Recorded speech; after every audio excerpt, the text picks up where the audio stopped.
Hello, today I am going to read from Luke chapter 18, and I'm going to be reading from verses 31 through 34 in the Message Bible. And this is where Jesus heals the blind man who's calling out on the side of the road.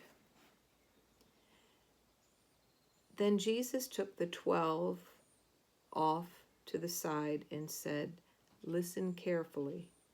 We're on our way up to Jerusalem. Everything written in the prophets about the Son of Man will take place. He will be handed over to the Romans, jeered at, ridiculed, and spit on. Then, after giving him the third degree, they will kill him. In 3 days, he will rise alive." But they didn't get it, could make neither heads nor tails of what he was talking about. He came to the outskirts of Jericho. A blind man was sitting beside the road asking for handouts. When he heard the rustle of the crowd, he asked what was going on.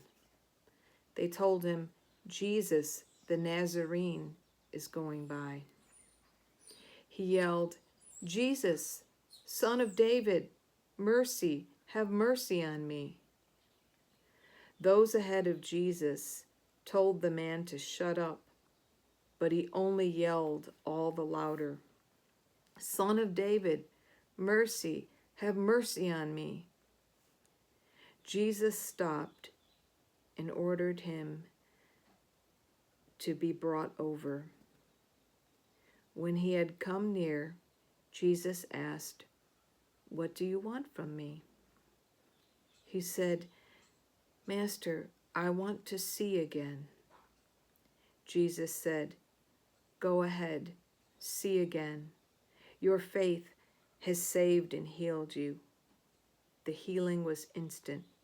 He looked up, seeing, and then followed Jesus, glorifying God. Everyone in the street joined in, shouting praise to God.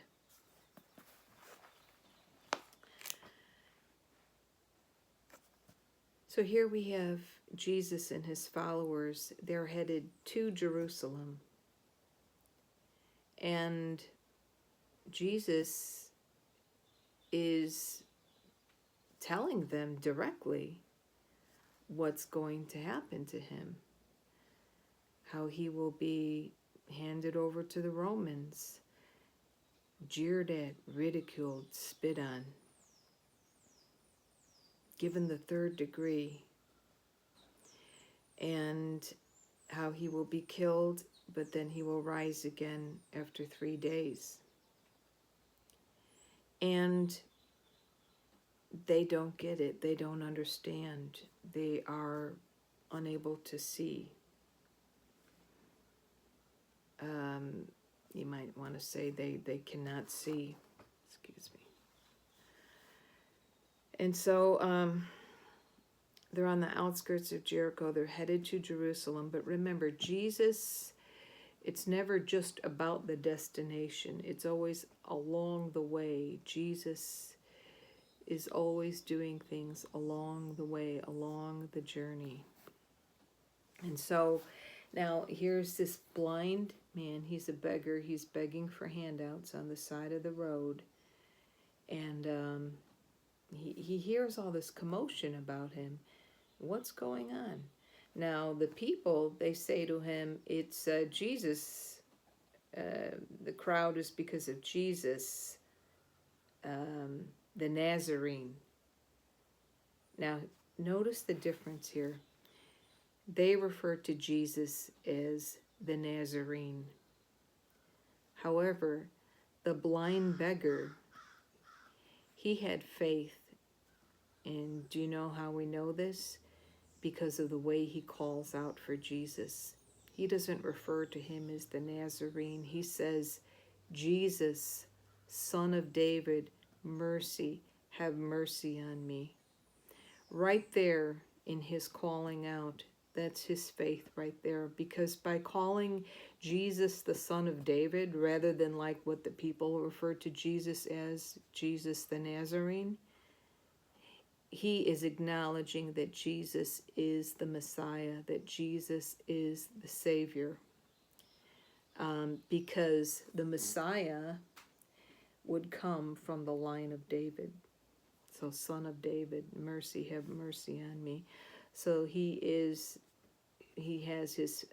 demonstrating his faith here. He's by calling out that he has faith in Jesus as the Messiah, not just some type of person who claims to have healing powers, but the actual Messiah, the true healer. And so the people start telling him to shut up. They don't shut up, they tell him. Be quiet, no one wants to hear you, And he's on the sidelines, and he's, a beggar, a blind beggar, so probably considered a person of insignificance, not thinking that Jesus would even want to bother with him. But he has faith, and he calls out to Jesus. Jesus, he hears this, and he has the man sent to him. And then he asks him, Jesus is never forceful.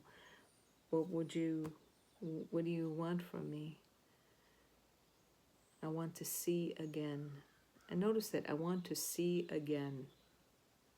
So maybe at some point he had his sight, or could it be that he wants to see again?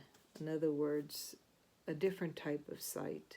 This sight will be an opening not just of the physical aspect of seeing, but the spiritual as well.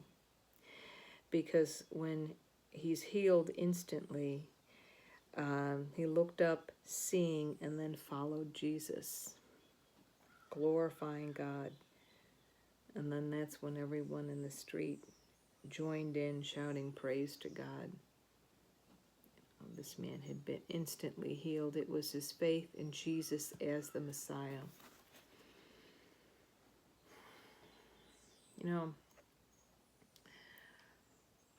Whenever I read this, I always think back to, and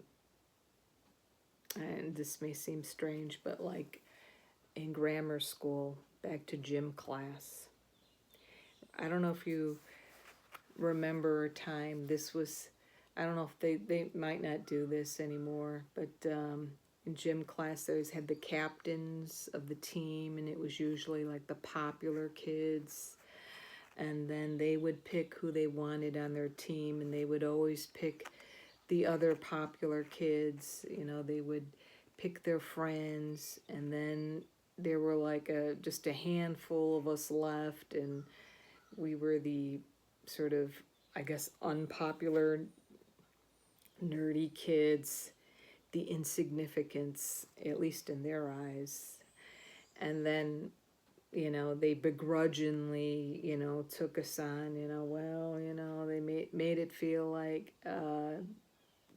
you just didn't have value, It's like, all right, I'll take this one. And you might feel like that even today, insignificant on the sidelines. But you know what? When you call out to Jesus in faith, believing that he is the Messiah, that he is the one who saves, the one who heals, Jesus sees you. He knows you. And so even though in the world's eyes you might seem insignificant, a lot of the people that Jesus went to were the people who were on the fringes. Jesus was going through the outskirts of Jericho here. A lot of the people that Jesus called and healed, they were the people on the fringes of society. They weren't the the ones of, authority or popularity or whatever. And Jesus, at the beginning I read, he will be taken by the Romans, jeered at, ridiculed, and spit on. Jesus, he knows exactly what that's like. He knows exactly what that's like. And this man being treated as if he's a nobody, a nothing, insignificant, being told to shut up, Jesus knows exactly what that's like. And so you might have people around you trying to stifle your faith in Jesus, and just keep like this man. Don't listen. He didn't listen. He kept calling out for Jesus. He didn't allow the crowd to sway him and say, all right, I'll shut up. No, because he knew who Jesus was, and he wasn't afraid. So he kept calling out for Jesus, Jesus, Son of David. That means he believed Jesus was the Messiah, Son of David. As opposed to the people who just said Jesus the Nazarene. That wasn't saying anything about who Jesus was, except that he, came from Nazareth. So keep calling out, but call out in faith. Jesus sees you, he knows you, he loves you. And don't allow those around you to stifle you. Just keep calling out to Jesus.